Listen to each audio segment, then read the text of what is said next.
Hi guys, and welcome back to my channel. If you're a new subscriber, welcome. If you're seeing my face for the first time, my name is Amaka.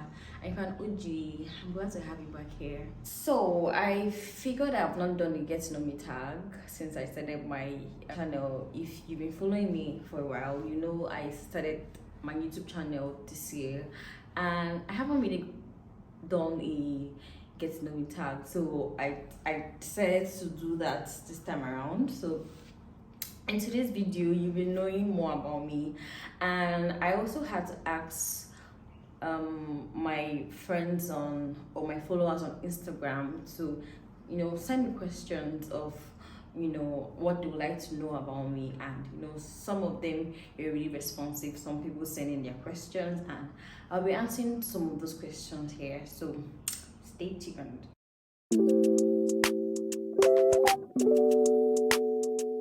Guys, I'm so sorry I misplaced my mic. I just really hope you can hear me audibly. I'm sorry, in today's video you might also be hearing sounds from outside and bed sound and the like, because the microphone is supposed to cancel all those background noises, but as I misplaced mine and I haven't been able to get another one, I just really hope that this video is gonna be audible enough. Okay, so as you all know, my name is Chamaka Eko. I used to be Chamaka Odudo. My dad's surname was Odudo, but I'm married to an Akwa man.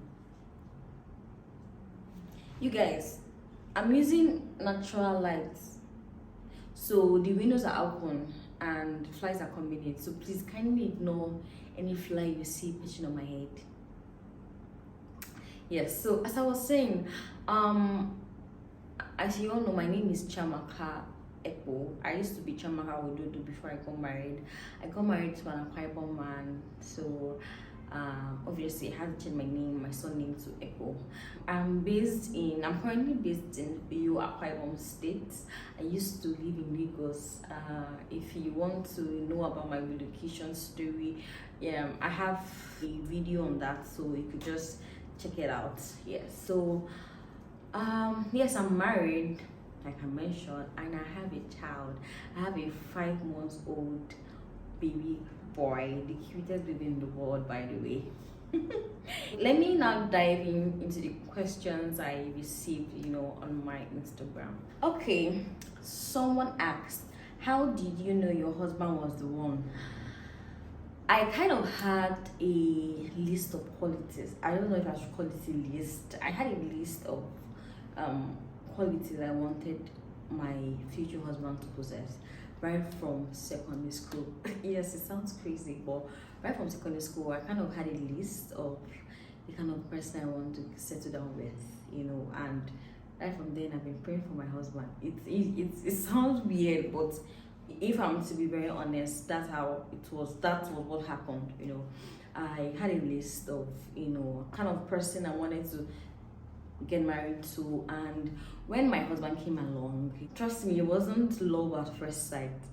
I didn't see him, I'm like, oh my god, yeah, that's my husband. No, it wasn't like that. When my husband came into the picture, I had to sit down and pray about it, and I had to now sit down and look at what I had written down that I wanted in my man. Truth be told, he didn't hit 100% of what I wanted, but I can say that he hit like 90% of what I wanted in a man. And I just figured that I could live without the 10%. The other 10% is not really a priority characteristics that should have hindered me from getting married to him. So I felt that I could live with the 10% that he didn't possess. I don't know if I'm making sense, but that was what happened, and that was how I figured that if not this man, nobody else. So yeah, that was how I figured out he was the one. I also had to pray to God about it. I had an agreement with God. I told God that for any person that is going to be my husband, I always want to find peace with that person. I don't want any kind of confusion. I want to see him and know that with this person, I I will have peace. Like, this is my peace of mind. That was not the major, but that was one of the criteria I used to figure out that my husband was the one. Second question: what is the craziest thing you've done, or the extent you've gone for love? Okay, what's the craziest thing I've ever done for love? Personally, I'm not really the kind of person that will be a mumu for love. I'm not that kind of person. Yes, I'm a big time lover girl, but at the same time, I'm an Igbo girl. I used to use my head. I'm very okay. I'm not saying the other tribes are not smart, but it's just something that Igbo girls are known for. In as much as I'm a big time lover girl, yes, my husband will tell you I'm a lover girl, I'm a gun body, but I don't think there's something really, really crazy that I've done that someone else have not done. I think the highest I've gone is, okay, I please pardon any background noise you're gonna hear in this video. Like I said, I'm not on my mic and the windows are open because I'm filming with natural light. Okay, so back to the question. I think the craziest thing I've done is, there was a person I was dating, one of my exes, right? I was still living with my parents, and you know how a typical African home was on Saturdays. Saturdays we cook. When they finish cooking in my house, if me or my mom finish cooking in the house, I'll take my portion of food. Like, I'll take plenty food from my mother's pot that I did not pay for. I'll package it. But give my boyfriend. There's one I remember. There's one I remember. Okay, now this one is crazy. Okay, so this same ex, right? When we dating, I used to work in Lekki. I used to work in a real estate firm in Lekki. He used to work in Agungi. My closing time used to be around 2-3. I think his was around 5-6 thereabout. So after I close from work, I'll use bus to his office place, and his office, they have this very annoying security rules, so I will not have to wait for him at the security place. When he now finish, we'll now trek. If you know Lagos very well, do you know the distance between Agungi and Jakonde? We will now trek, me and my lover boy, no, not my lover boy, me as a lover girl and my boyfriend, we will now trek from Agungi to Jakonde. Okay, now when I've gotten to Jakonde now, oh yeah, carry bus. My ex, then he will now say, no, let's not break the journey. Let's use one bus that will take us, because him then he's staying in Shongotedo. Me, I stay in Ibejuleki. I stay in Desa. See, if you know Ibejuleki, you will pass Shongotedo, you pass Lakwe, you will now pass Bugije before you now get to Desa. Desa is the distance, it is far. If I want to calculate the distance from my boyfriend's house, that's Shongotedo, to my house, is about 30 minutes. No jokes. That's if there's no traffic, it's about 30 minutes flat. So he will not say, no, let's get one bus that will take us to Shongotedo. But most times you hardly see direct bus going to Shongotedo. You will see Aja. From Aja, you now see Keke or bus that will take you to Shongotedo. Now wait, then we will now finally see bus. Like 6:30 to 7. Now carry bus to Shongotedo. When we now get to his house, I will now cook. I will now cook food. And I'll cook for him. He will now eat. I will not stay small. So this is about, now it's about 8. By 8 to 9, I will not say, okay, we want to go home. He will not escort me to the junction where I will take cab to my house. I will not start on that journey going to my house. If they not ask me at all, I'll tell them that it's traffic, and it's not traffic, it's a man. Do you know that it was so bad? I was doing this thing to the extent that there was a day I got robbed. Like, I got robbed, and like robbed at gunpoint, and they took my phone. And do you know the crazy thing? So because I didn't have a phone to communicate, what I used to do is, apart from going to his office from work, I used to leave my house early, so I'll go to his house, then we'll now go to work together. God, no, I was foolish. I leave my house at about like 5:30.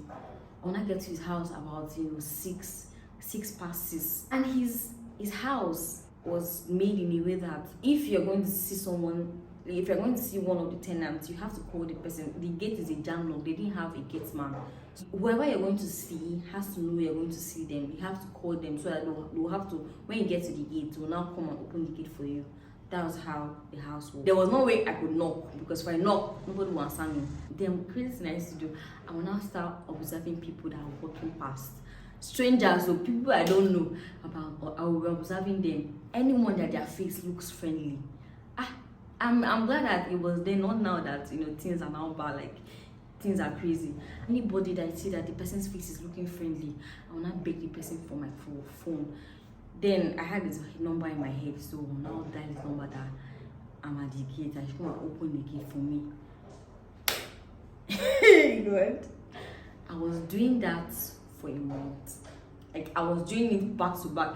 If I'm somewhere, maybe I went to Lagos Island and I have to meet him up at his office, I will inside that bus, I will do the same thing. I will look at faces. Anybody's face that seems friendly, I will beg the person for phone. I'll tell the person that my phone has gone off. That please, can I call the person I'm going to meet, so that I don't miss each other rather. And I was always lucky. The person will give me their phones to call my boyfriend. Then in my office they will not yab me like, this girl, there's this particular girl. What's her name? I can't remember her name again. Adeswa. I don't know if she's gonna see this video, but Adeswa will say, Amaka, you don't get sense. Amaka, you don't get sense. You don't have brain. How will you be dating somebody? Person cannot buy you, even if it's touchlight phone. Person will not buy. I was like, I was so good at giving excuses for him. Like, anyway, at least my story is better, because I've heard some that will give their boyfriends their life saving. I'm too stingy. I'm not a stingy person, but I cannot. Anything that has to do with money, I can't be foolish to that extent. But when it comes to the other things, I can be foolish. So I just want to yab me. Amaka, you don't get sense. Amaka, so she started calling me begging in the office. So one time I now begged her to give me her phone so I can call my boyfriend. She yabbed me. I was so mad. I was so mad. I'm glad that, though I was pissed at her, but I'm glad that she did what she did, because if she didn't do what she did, I wouldn't have had the courage to probably get angry at my boyfriend to get me even if I was even asking for a big phone. I just needed something that I could communicate with, I could call with, and I could send messages with. Because then, not like I was earning money. I used to work for one real estate firm. It was even based on commission. There was no salary, right? And him at the other end, he was working and also had side jobs. So I wasn't done with my NYC, so I had like a more befitting job. So that was what I saw to do, like to keep myself busy pending when I go for my youth service. So I didn't really have much to get myself a phone, and my boyfriend was working. That was not what gave me the courage to ginger, like, guy, I wanna have. Anyway, let me not digress too much. So I think this is the craziest thing I've ever done for love, right? Like this is the height I've gone for someone I really, really, really don't care about. But since then, my eyes have opened. They know, not like now. Like, I'm glad I got married to the person I got married to, but after that incident, my eyes opened though. My eyes tear. Okay, so someone asks, are you open to a polygamous marriage? What if your husband says he wants more wives? In brackets, God forbid. First of all, I'm not open to that, and I know for sure that my husband is not open to that as well. Before I got married to my husband, I knew that both of us had the same values. We're two very different people, but then we share the same values. I know that my husband does not even believe in loving more than one person. He believes that it's not possible. No matter how you want to explain it to him, he tell you cannot love more than one person. Because when you love unconditionally. So it's just difficult to say you love this woman unconditionally, you also love this woman unconditionally. When it has to do with your sexual partners, rather intimate partners, it's not possible to say that you love more than one person. So for someone that does not even believe in loving more than one person, cannot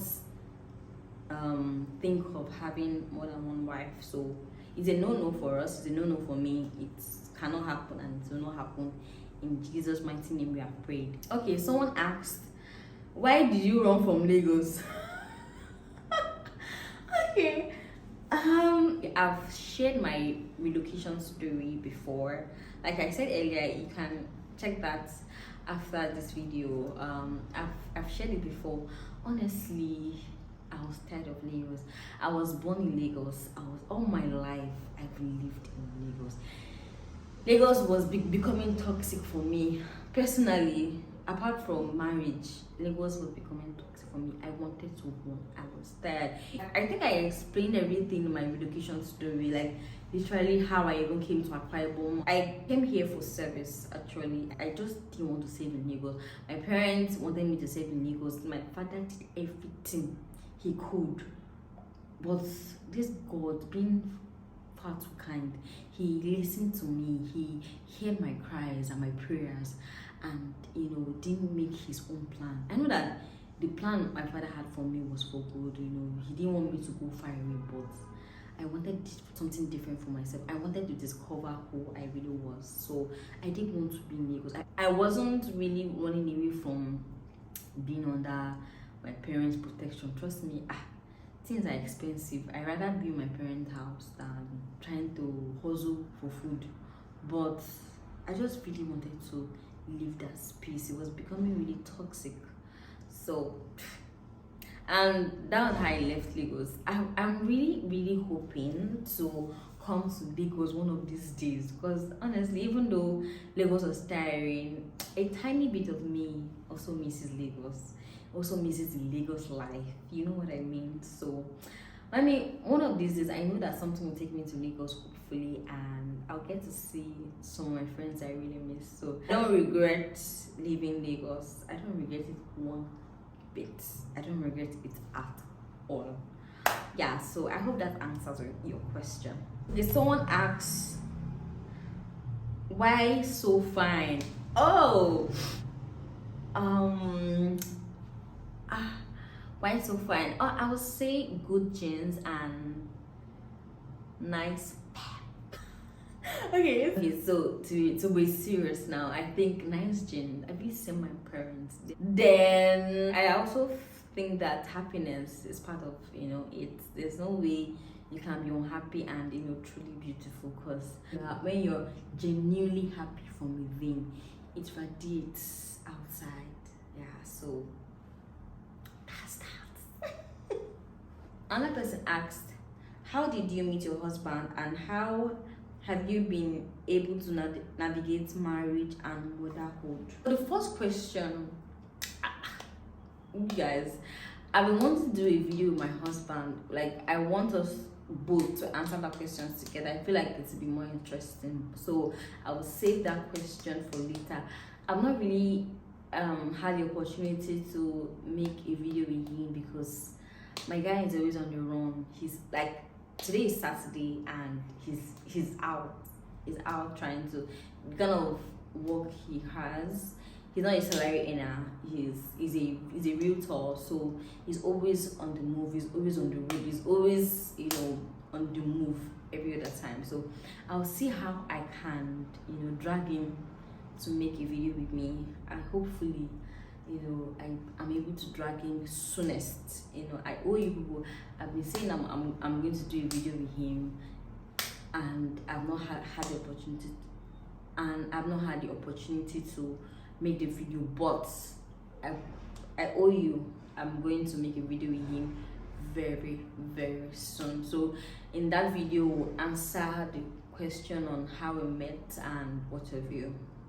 So for the second question, how have I been able to navigate marriage and motherhood? Okay, so first of all, how I've been able to navigate marriage. Honestly, there's no manual to it. I'm just really grateful that God gave me a very understanding man, right? And both of us understand ourselves. Like, we learn on the job. I try to be very flexible. I try to compromise. We both try to compromise. I try to be very flexible enough to understand him, and always try to understand his own perspective, from his own perspective, if we have a problem. Yes. Yeah. So I try to be very flexible, and I'm not rigid. If there's something on ground, I always try to hear his point and see his perspective, and he also tries to hear me out. We both have voices in the relationship. Most times you don't expect everything to go your way, and he himself, he doesn't expect everything to go his way most times. So most times we try to meet in the middle, right? And I'm glad that God blessed me with someone that, even though he's far older than me, he tries to communicate. One major thing I've learned in marriage, see, love is there, but I feel like the major two things, I stand to be corrected, but from my 1 year and 7 months in marriage, I would say that the two major things that keeps marriage, that really, really, keeps you up there, is trust and communication. Love is like third. Love is like third or fourth. You see love, you see communication, you see trust. No matter the situation that you find yourself in, make sure you always try to communicate. It's very, very important.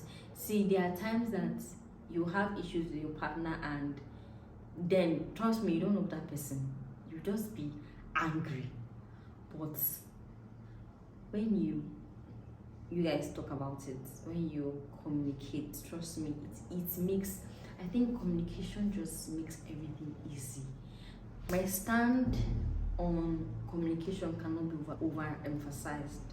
Communication is key. It is very important. So because I have someone that is also very understanding, someone that is also willing to learn at every point in time, it just makes marriage easy. There's no manual. There's nothing like perfect man or perfect marriage or perfect wife. It's just these two people having understanding. We both always have to remind ourselves that it is me and you against the world. Times that you want to break his head, but I'll tell myself it's me and this guy.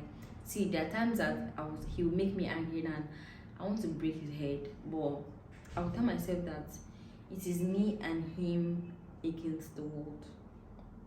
So I'll still have to calm down and talk about it. You see, please, communication cannot be overemphasized. I will always say this: what communication has done to my marriage is something I can't even explain. So please don't take it lightly. Don't take communication like it's one very ordinary thing. Please learn to talk at every point in time. If you have any doubts or whatsoever, please talk to each other. Tell him, confront your partner, tell him, see, this is how I feel, that is how I've been able to navigate it too. Before now, when we listen, my husband used to be the kind of person that if he's angry, he will just bottle it up. Like, he will just put it in his mind. Maybe after a while, he will just go solo. He will go mute, and maybe when he feels like he will just sweep it under the carpet. He was like that. I had to tell him that, guy, this thing cannot work for me. It cannot work for me. You can't do it. And funny most times there's always explanation to why I got him upset. I don't know if that makes sense, but I always tell him, see, try as much as possible to communicate. If you're angry with me, there's no way I'll know that you're upset. There's no way I'll know that I did something wrong if you don't tell me. So please try as much as possible to always communicate. And that's really helped us a lot. And he can testify as well that us always trying to communicate, try to settle issues has helped us a lot. So I think that's that. Then I have been able to navigate motherhood. My dear, it has not been easy, but it still boils down to the same thing. Having a very supportive partner has really made things easy. It has lightened the burden. So if I have any concern, I'll share it with him and say, babe, this is what it is. He tries to give a solution. So I think it has really helped. Just having a supportive partner, I feel like it solves a huge percentage of the burden that could come in motherhood. Because if you're alone, you'll be depressed. I'll be very honest with you. If you don't have a strong support system, if you don't have a strong support, oh my god, those are my eyes. If you don't have a very strong support system, someone that is always there to remind you that you're strong, how beautiful you are, try to make life easy for you in every way, in any way they can, within their strength. He tries to make everything easy for me. Like, he goes over and beyond to make things easy for me. For example, if you've also been following me on Instagram, I usually post my journey as a mother on my stories. And if before now I didn't have a help, so I have a help now, you guys. And trust me, it has lifted up the burden to a huge extent, and I don't feel alone anymore.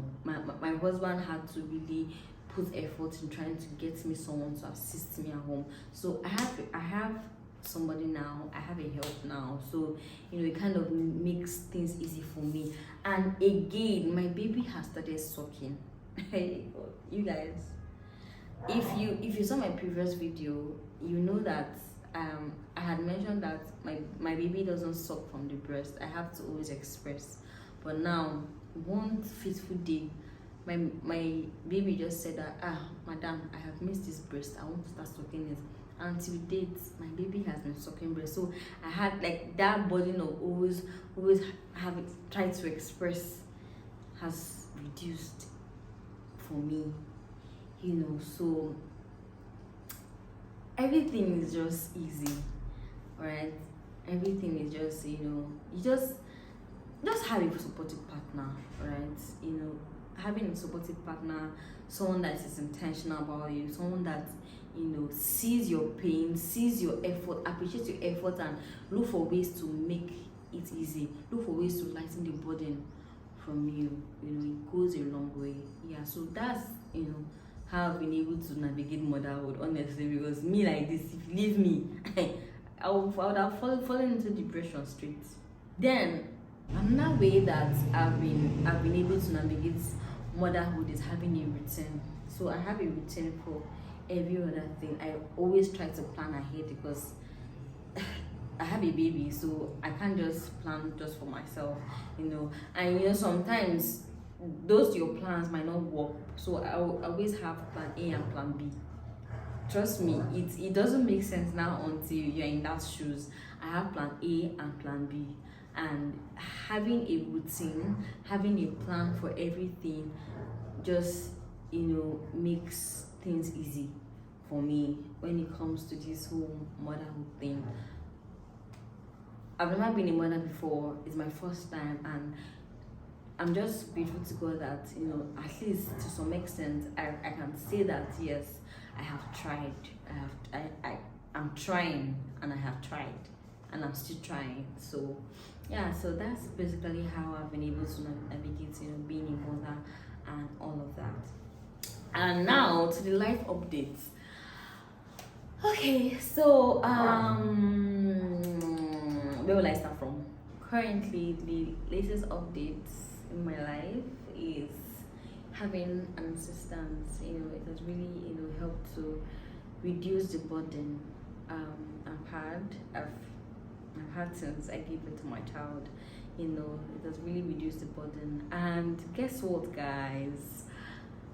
I'm not a car owner, you guys. I am now a car owner. Like, I'm so excited, right? So, not like I know how to drive. I'm not an expert in driving. I learned when I was in Lagos, but I wasn't practicing, so my driving became rusty. So I'm currently I had to enroll in the driving school, so I have like practice every day, 5 times in a week, right? So I'm currently a car owner. Talk to me with respect. Yes. My mom got me a car, and I think it's like the highlight of my year. Okay, it's one of the highlights of my year, owning a car. Yeah, so hopefully very soon I'll start driving my car. Right. So what else? Yeah, like I mentioned earlier, my baby now sucks from the breast. I don't know why that boy didn't want to suck from birth till he started sucking. Now he's 5 months. He started sucking when he was 4 months, 3 weeks. It just happened all of a sudden. One day I was carrying him, he was just dragging my breast, trying to put his mouth close to my breast. I was like, nigga, what's wrong with you? I was like, okay, let me just open it and see what he's gonna do. So I opened my breast, and he grabbed my breast and said, it's okay. See, I don't get what's happening, So I'm really grateful that finally he got to, suck from my breast directly. If you saw my last video, I had complained that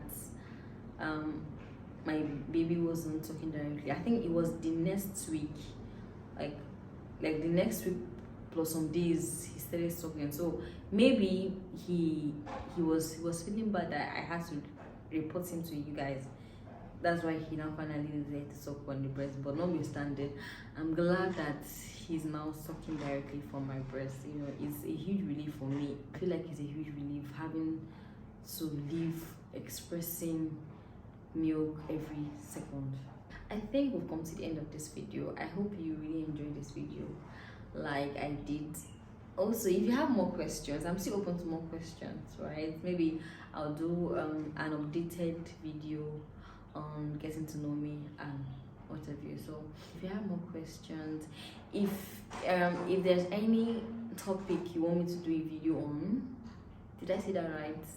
Please share in the comment section. I'm owing you guys 2 videos. I'm owing you guys how I met my husband, a video with me and my husband in it, talking about how we met and the likes. And one time someone said she wanted to see our wedding video. I'm going to do a video on that as well. Maybe I'll just combine the both of them, both the one of how I met my husband and our wedding video. I think I'll just combine the both together, so let's say that's just one video. So if you have more questions, if you have a topic that you want me to make a video on, please, I'm open to your suggestions, right? So yeah, I think we've come to the end of this video. I really hope you enjoyed this video like I did. So if you did enjoy this video, please give this video a big thumbs up, like, share, and leave a comment. All right, so my next one. Bye. Mwah.